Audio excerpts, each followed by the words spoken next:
Welcome back to Real Estate Investing with Alex Deacon. I am here with the Deacon himself, Alex Deacon. Alex, what is going on, my good brother? Brother, the sun is shining and all that 8 inches of snow is pretty much melted and I'm happy as can be. How are you doing? You know what? I want to echo that sentiment because it's feeling good with the sun out there today. I actually don't mind seeing the snow melt away a little bit, so hopefully spring is coming here in the Pittsburgh area. But that's not what we're here to talk about. We're not weathermen, although we're probably about as accurate as weathermen.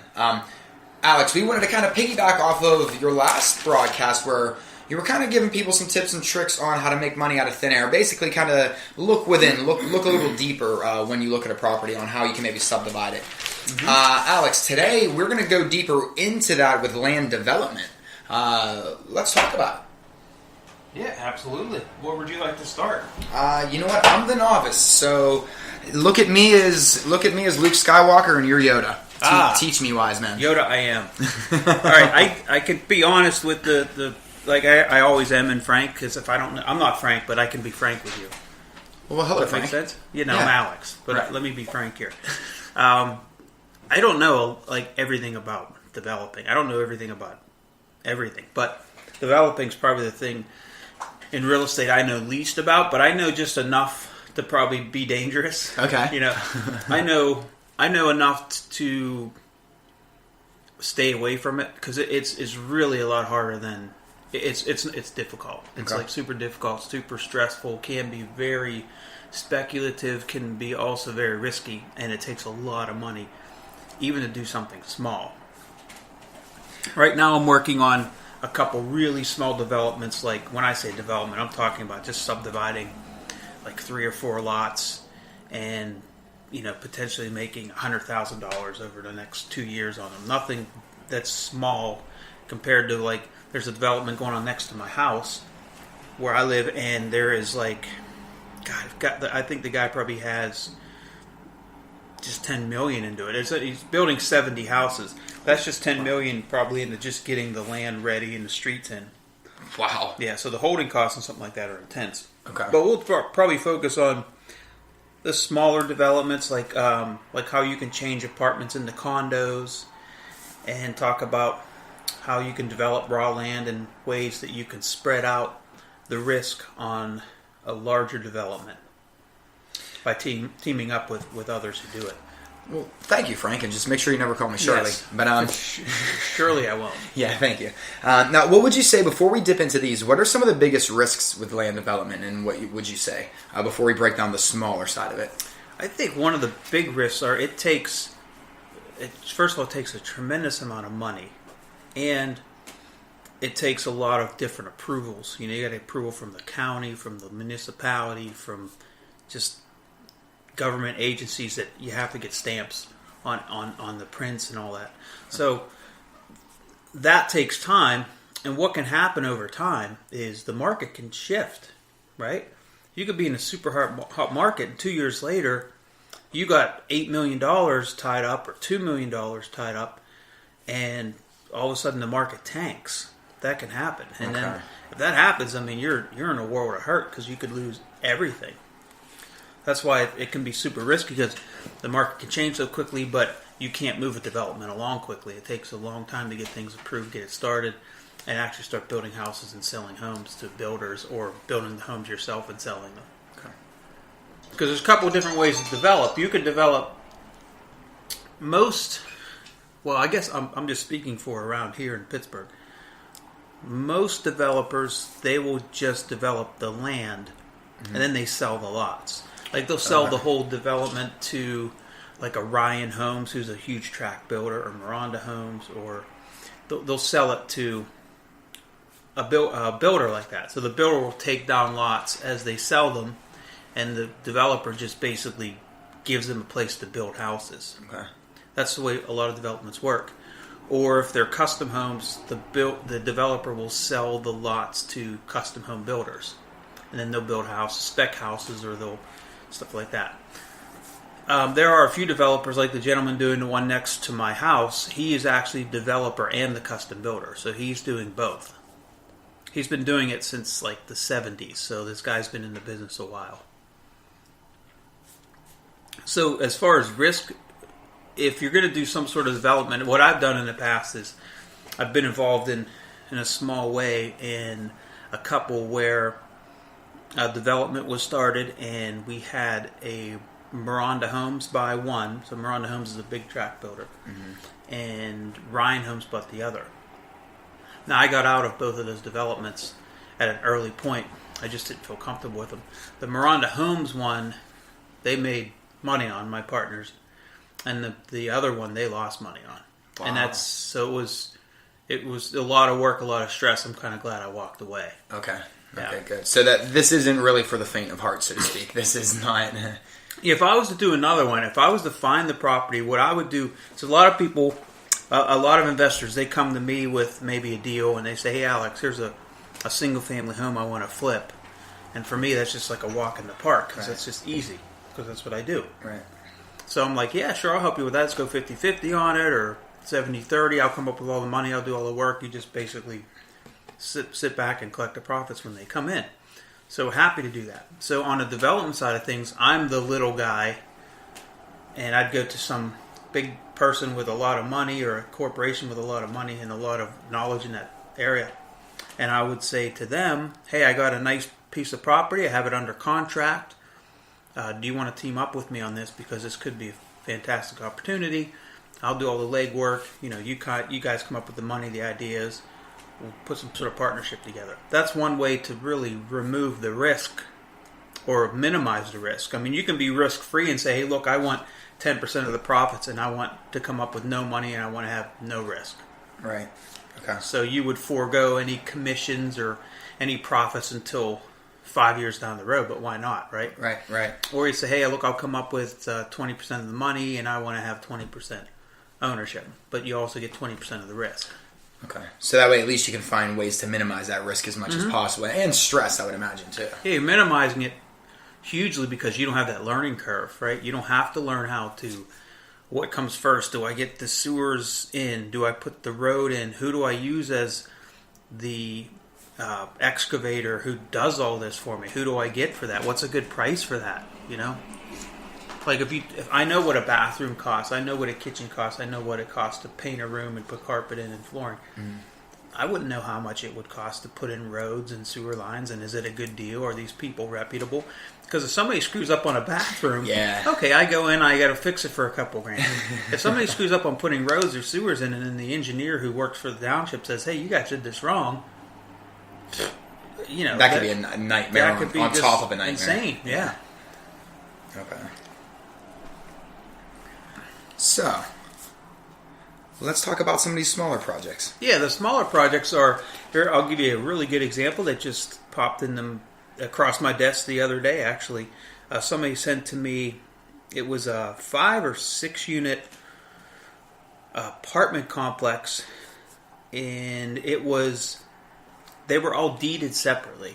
So meaning every unit had its own deed. Okay. So what that tells me is maybe it was a condo at one point, or maybe it still is a condo, just maybe the owner owns the whole building. Okay. Maybe it's 6 units and maybe the owner just owns the whole building. So let's say that building is 6 units at $100,000 a unit. Let's say that building is $600,000. Bought complete as one. But if you separate them up, and it could be relatively easy and inexpensive since they're deeded separately, if you separate them, you could sell them for $130 each individually. Okay, so there you go, instant equity, right? So you have a couple different scenarios there. You can hold on to that building, just continue renting it out. They're going up in value, and in 10 years, that building could be worth, instead of the $600 you paid for it, it could be worth $900, or it could be worth $1.4 million because condos are in high demand at that time or something. Right. Okay. So if you hedge your bets and you hit the market at the right time on the sell end, that could be a huge return. Okay. So the thing you need to look for when you buy, like maybe an apartment building, and can I make condos out of them? If they're not deeded separately, it could be virtually impossible to make condos because where they're built and as they're built, that whole area could be zoned like no condos. Like, so you can't even you couldn't even go to the township and say, hey, you know what? I bought this 6-unit building. I want to make condos out of it. They're just going to look at you like, no, did you not read our zoning book? It says no. You'd have to get like an approval to change the zoning, and that's super hard to get. So to do condos, it's possible. To do townhomes, same thing. There's ways to make money there. Basically, what we're doing is we're creating something out of nothing. Like if we're able to create value of $100,000 per unit to $130,000 without doing anything, virtually anything, right, then that's how you become wealthy by using your eraser and changing something on a piece of paper. Mm-hmm. Legitimately, you're creating wealth by doing that. Really, just looking to see how you can maybe break down something into more units. Really, I mean and now even in smaller situations like this, are there any obstacles that you typically run into that? Just little things that you've come across over the years that somebody might, that would surprise people. A thorn in somebody's side, something that might pop up every once in a while. I think the thing that can be a thorn in someone's side is themselves. And what they do is they just act too quickly. They just see that, okay, these were all deeded separately, therefore I can make them into condos. No, therefore you don't know you can make anything into anything. When you have to get government approval and they go through townships and all that BS, you are at the mercy of whoever you're in front of. What? You mean you just can't skip that? What? No. And it's insane, some of the hoops you have to jump through. So I think a lot of people's downfall is just their ambition gets in the way of how the wheel well looks. They trip over their own feet, so to speak. Yes, they get in their own. Their, like I said, their aggressiveness and their wanting to succeed far outweighs their wisdom. Patience, butterfly. Yes. Yeah, you have to make sure you have all your ducks in a row. And the other thing you have to consider too in a condo is when you create a condominium, you have to form a homeowners association, so an HOA. And to form an HOA, you have to have like restricted covenants and rules and regulations, and that all has to be drafted by an attorney. And from what I understand, that's very expensive. Okay. It's not like $5,000. It's a lot. So you have to get that set up. There's a lot more to it. Okay. So before entering into some sort of contract on a potential real estate venture that you think you can create condos out of, you would want to put some sort of contingency in your sales agreement stating, hey, I have 45 days to do my due diligence and contact the township and do my research on can I make these into condos. So give yourself enough time to do your due diligence.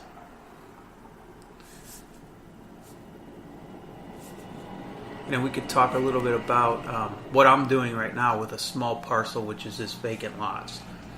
So I have some property that's in an area that's a good school district. The property itself is like not the most usable. It's not tabletop level, but it's definitely something that you could build homes on. Okay. 2 of the lots next to them, the one that I'm looking at, 2 lots to the left as you're looking at the lots, the owners have owned them forever, and they're way behind on their taxes. Their taxes are pennies, but they might not have paid taxes for 30 years. So I'm going to research into acquiring those. There's 2 properties after that the owners aren't behind on their taxes, so I was going to reach out to them and say, hey, would you like to sell? The problem with this property is there's no sewage there, so getting sewage there can be expensive. Okay. So unless you own like all 5 or 6 lots in that stretch, nobody wants to pay for the sewage to come through there. That makes sense. So if I owned 5 or 6 lots, I can, and it's cost me $200,000 to get sewer to those 5 or 6 lots. So 6 lots divided by $200,000 divided by 6 is like $35,000 or so, 32.5 or whatever. It's a lot easier to digest. Yeah, it's spread out over 6 lots. So the thing is, if I can get those lots cheap enough, I'll just buy them and sit on them. If I can't, then what I would do is I'd put a contingency together and say, yeah, I will give you X dollar for this lot, but I want to research what it's going to cost me to get sewer to the properties. Okay. Interesting. And that's a real simple, easy. I should say simple and easy. It's difficult for me because I've never done it before to this magnitude. I've split a lot in half and made 2 lots out of it, but this one's a little different because that one had sewage to it. These ones do not have public sewage to them, and public sewage is expensive. It's maybe $200 per foot to run it or something. I have no idea what it costs, but it's not cheap. But again, I'm creating an opportunity where you have 6 lots just sitting there useless. Right. I'm creating something that's going to help the township because the township's now eventually going to have houses on all 6 lots. Mm-hmm. They're going to get more taxes for those homes, and it's going to beautify that community. Yeah, there healthier too. neighborhood. Yep. Yeah. Because, and this is just, everyone listening probably knows the answer to this, but I'm just going to spitball the question because I am the novice here and I don't know. But I would imagine a neighborhood that's more filled up probably increases the property value of everything around it versus home, vacancy, home, vacancy, right? I mean, if you can get all the homes in a neighborhood filled up, all the housing costs would raise up a little bit, right? Yeah, I think typically, yeah. I'd say yes, that's correct answer. Okay, good deal. And that's the novice question of the day, ladies and gentlemen. Yeah. Rookie questions here. So what else? What else did you want to embellish on? I'm looking at something right now that it's zoned for multifamily. Okay. So here's the difference between what it's zoned for and what it is now. It's an old neighborhood. It's currently a 4-unit building, meaning there are 4 kitchens, 4 bathrooms. It's set up as a 4-unit. It's probably been set up as a 4-unit for many, many years. Okay. So in a lot of cases, there may be occupancy permits on file, and it may be grandfathered in. So when I say grandfathered in, it means that if you were to build that today to current zoning regulations and the way the municipality wants it, and fire escapes and sprinkler systems and all that, you would not be able to build it. You wouldn't be able to build it on that parcel because it's not zoned for it. Correct. But since it's there and it's already been there and it's been there long before you're grandfathered in. Gotcha. Okay. So my plan for that one is to actually digress and go back to a 3-unit. Because I think it'll be worth more money because 2 of the units are just poorly laid out. The 2 units combined back into 1, we're going to get you a better class clientele, and therefore the other 2 units will get a better clientele because the 2 units now that are separated into small efficiencies, they just don't attract the kind of tenants you want, and I think that hurts the way you can rent the other units. And then there's parking issues. You're going from 4 units to 3 units. Right, exactly. And parking's a premium where this is located. And then I think people feel more, some, not all, but I think some people would feel more comfortable with it being 3 versus the 4 families, because people still like their privacy even when they're looking at it, when it's townhomes or whatever the case may be. So I mean, not so much on the investment side, Yeah, the investor's just looking at the income. Right. But I'm actually looking at shrinking this from 4 to 3, which is in most cases, you're trying to add more units. More units per. Oh, okay. More density is usually more money in the developer's pocket, right? This is right. This is just a rare case because you can make one more of a premium. For this area, the efficiencies, renting an efficiency is not in demand, where a really nice 2 or 3 bedroom unit would be in demand, and you get more turnover with efficiencies typically. So. When I say typically, it just depends on the market. Would you say that would be breaking some of the rule of thumbs? Absolutely. We talked about the rule of thumbs, and they don't exist. I mean, they do and they don't. They do and they don't. So that's about it, man. I think we're all developed out. I think we are developed out. I think this was very, very informative, sir. I think you. Yeah, I'm not super knowledgeable in this arena. I just I know enough to be careful. Yeah, okay. I know enough. And to, if you're going to do something that's out of your wheelhouse, then get the information from somebody who's done it. So I know I know I'm wise enough now to know I need to go elsewhere to get information on this from someone who's reliable and knows this better than I before I pull the trigger. Gotcha. Yeah, because it does seem like there's a lot more to this, to where it's not always as easy as it looks, so to speak. Yep. But so true. So, Alex, yes, we sir. greatly appreciate you, my friend. We greatly appreciate your knowledge. I know everybody that's listening at home or on their commute or whatever they're doing, I know that they feel a little bit more informed today, so thank you. Guys, make sure you're checking out all of our great shows on Google Play, on Apple Music or Apple Podcasts, whatever Apple wants to call their services now. Find us on dhrea.com. Find us on Facebook, Twitter. We're all over the internet, all over podcasting services. Just search Deacon Hoover. You will find us.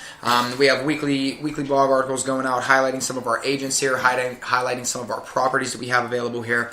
So make sure you're checking everything out. Be sure to go to our website, dhrea.com. Look for Alex Deacon's meetup. His April meetup is going to be about... Alex, what are you doing in April again, good sir? April, we're discussing... Creative financing? Yeah, creative financing. How to buy with very little money down, zero money down, other people's money. It can be done. It's done every day.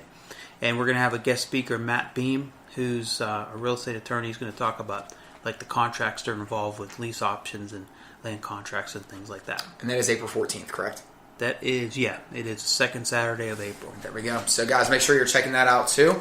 And, like I said, like us, follow us, do everything you need, and make sure you're contacting us with all of your real estate or investment needs. So, guys, for Alex, for everyone here at Deacon Hoover, we greatly appreciate you tuning in, and we will see you next time.